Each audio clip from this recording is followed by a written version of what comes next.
Ito po ang ating sewing area. Maayos at malinis po bago sila umaalis.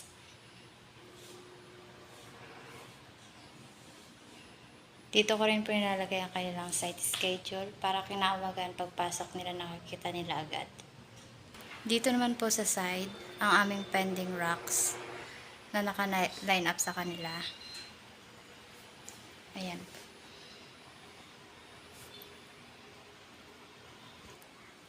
Ito po ang aming mga accessories, buttons, nipper, drive it 1x1 swatches, needle, tsaka side cutter.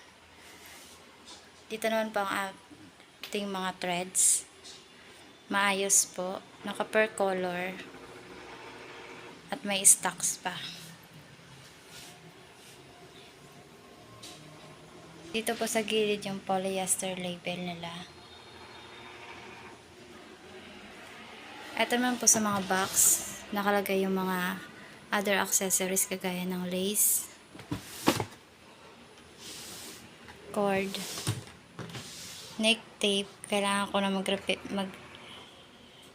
maglagay ng panibago, pilon, earloop, size label, tassel. Dito ko naman po sa kabilang side, yung mga zipper per pillow po.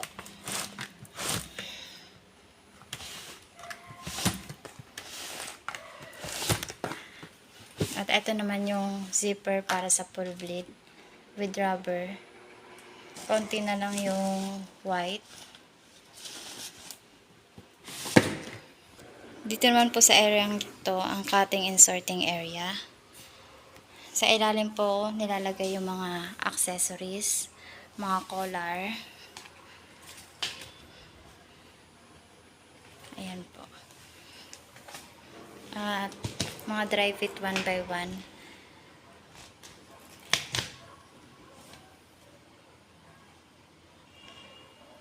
Konti po yung stock ko ng dry fit 1x1 block.